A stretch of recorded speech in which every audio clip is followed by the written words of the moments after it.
Well, the United Kingdom is currently descending into complete and total chaos. Race riots have broken out in major UK cities like Liverpool, Birmingham, Portsmouth, and Belfast, between what appears to be mostly native British people and large groups of angry, knife-wielding Muslim men.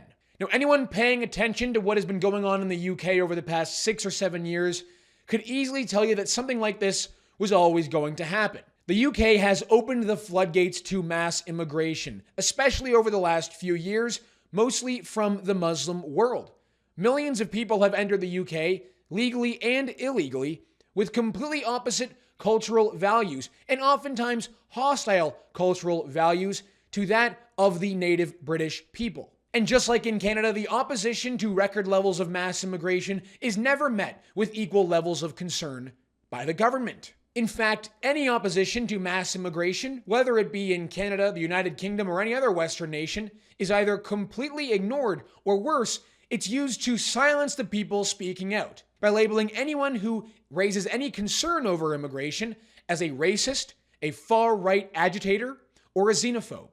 You simply can't just silence people and back them into a corner when many people feel as though what is happening to their own communities is an invasion without expecting some sort of response. But even still, UK Prime Minister Keir Starmer continues to dig the knife in and attempt to silence anyone who opposes mass immigration as far-right thugs, while completely ignoring the scenes of large crowds of angry Muslim men holding knives and other blunt objects. Now, all of this should be seen as a warning to Canada.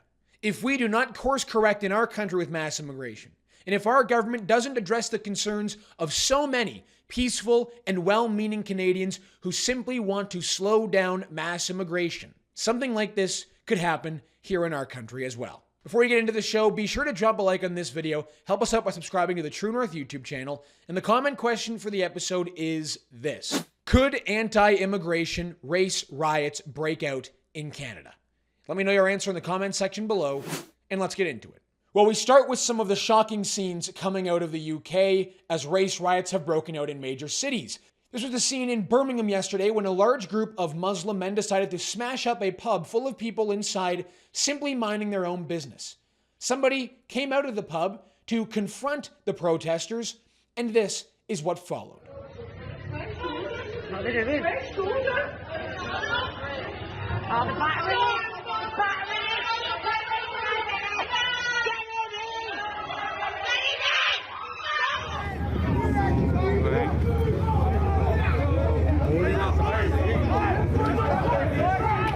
Before that pub was smashed up, that same group of Muslim men decided to block roads and impose their presence on the people of Birmingham. There also are reports that that same group swarmed and attacked cars which they believed were being driven by members of the English Defence League. And now, as you could have guessed, how did the BBC report on these scenes out of Birmingham yesterday? Well, they took a page right out of CNN and described these rioters as mostly peaceful. Where have we heard that before? There were speculation that there was a planned far-right protest through that area this evening. It turned out to be false information, but nonetheless hundreds of people turned up, many of them wearing masks, some of them carrying weapons, as you saw. It was a largely peaceful demonstration. I was there. Many of them wearing masks, many of them carrying weapons, but it was largely peaceful. That's right. It was largely peaceful from the masked, knife-wielding, angry Muslim men looking for members of the English Defence League. Now, these riots have been happening all over the United Kingdom. In Middlesbrough, Sky News journalists were reporting on the riots and decided to completely ignore the fact that there were Muslim men in the shot holding knives and blunt objects while they were condemning what was going on with the dangerous and evil far right. What a great opportunity to highlight what's really going on here. The fact that these mostly Muslim men are carrying knives and swords around. Well, it just got worse for Sky News because back in Birmingham, a journalist reporting on the scene covering the riot was swarmed by a group of these men, shouting at her and swearing, yelling "Free Palestine," and carrying, once again, knives and other weapons, caught in the shot. And as a matter of fact, as the Sky News journalists were trying to escape, trying to basically look after their own safety because it wasn't mostly peaceful, as the BBC tried to tell us. That same group of rioters tried to stop the Sky News broadcast vans by attempting to slash the tires. Do not mind anyone. He's seen us. No. He's gonna see us. Gonna do the same to us. But remember, it's all mostly peaceful. That intimidation of a journalist just doing her job was justified by a Labour MP, Jess Phillips, who wrote on X this: "To be clear, all day rumors have been spread that a far-right group were coming, and it was done entirely to get Muslim people out on the street to drive this content. It is misinformation being spread to create trouble." She then followed that up by quote tweeting Reform MP Richard Tice saying this: "These people came to this location because it has been spread that racists were coming to attack them. This misinformation was spread entirely to create this content. Don't spread it, Mr. Tice." Really?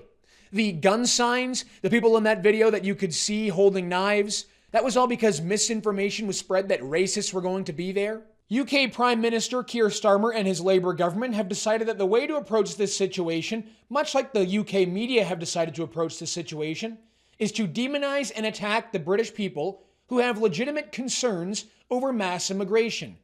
They are far-right thugs. They are dangerous, and they need to protect the Muslim community in the UK. This is what he said a few days ago. Whatever the apparent motivation, this is not protest. It is pure violence, and we will not tolerate attacks on mosques or our Muslim communities. So the full force of the law will be visited on all those who are identified as having taken part in these activities. Now, you would think that a large group of angry Muslim men carrying knives and attacking pubs would require an equally large police presence, the riot police. But no, it turns out actually that the riot police have been deployed on the British people. Here's an interesting video of the UK riot police smashing the head in of a British protester. But these riots didn't just come out of nowhere. It's important to go through a timeline of events to give you a better understanding of how the UK got to this particular situation. At the beginning of last month, massive riots broke out in Leeds after Child Protective Services took a child away from a gypsy family. The Roma community in Leeds, along with other people in Leeds, began smashing up public buses and police cars and lighting them on fire. And then just a few weeks after that, a brutal altercation between Manchester police and Muslim men at the Manchester airport made it to social media.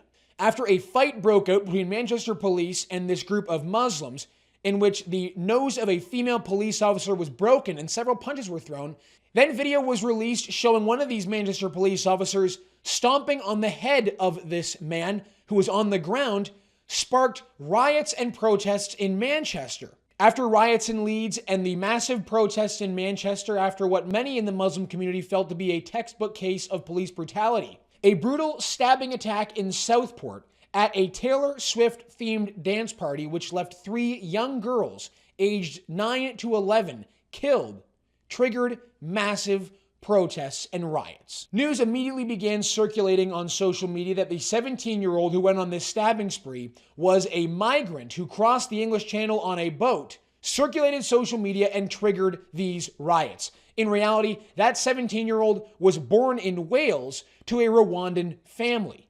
Just hours after that brutal knife attack, reports emerged that a group of men attacked a local mosque. And that is what has led to the days of rioting all throughout the United Kingdom.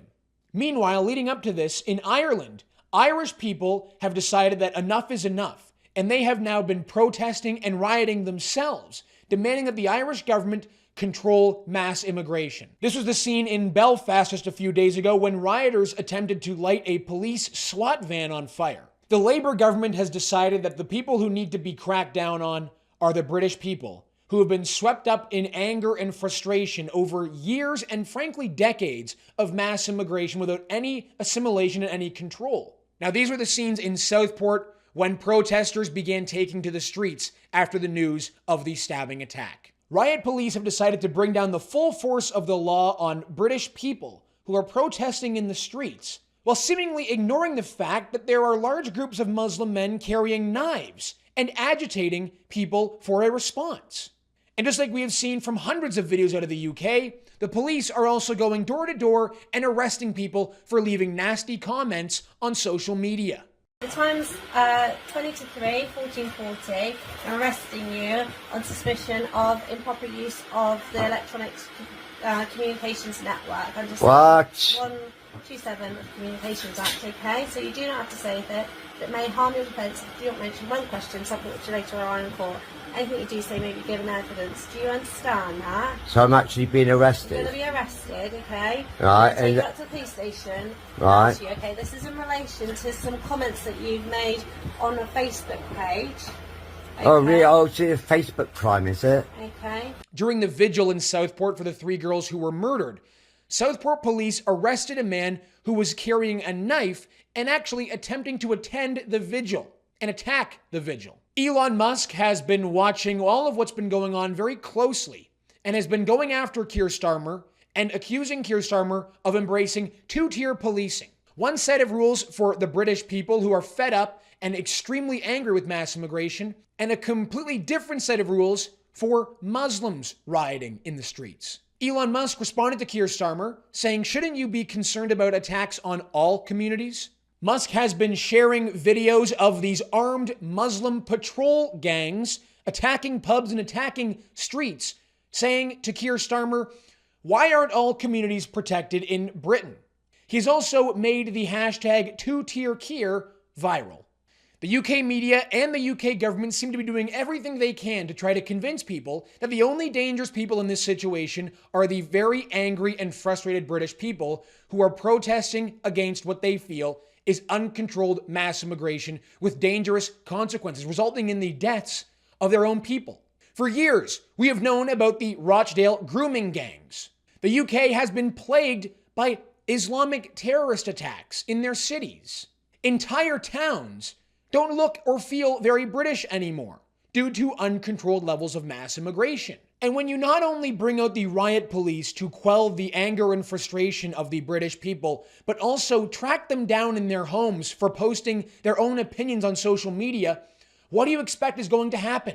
They are being demonized, attacked, and ridiculed. Rioting and destruction of public property is never acceptable. That should be clear to everybody. But this situation was always going to come because nobody dared to listen to the people when they voiced their frustrations peacefully and the right way. And now let's look at what we're seeing in Canada. Pro-Hamas thugs in Canadian cities have taken over peaceful pro-Palestinian protests and have been shouting anti-Semitic slogans and whipping up hatred against Jews in our community. We have large groups of people from the other side of the world bringing their frustrations and sectarian gripes with them into Canada, carrying weapons in the street and antagonizing those who they disagree with. We've seen it in our streets between the Hindus and the Sikhs in our communities. We've seen Eritreans on the streets killing each other in Canada. We are witnessing societal breakdown through mass immigration in our communities as well. And what is the response from the government here? Well, it's almost the exact same.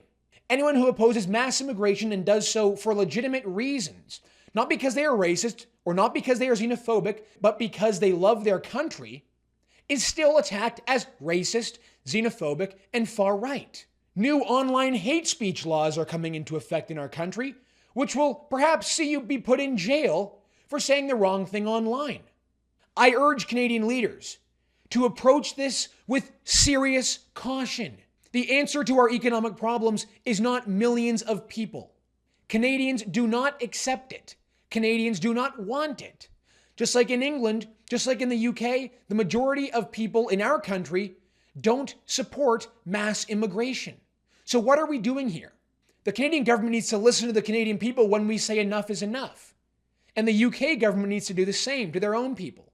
Cooler heads must prevail. But a recognition of the dangers of mass immigration is what is required the most right now. All right, everyone, that's going to do it for us today on the show. Thank you so much for tuning in. My name is Harrison Faulkner, and this is Ratio.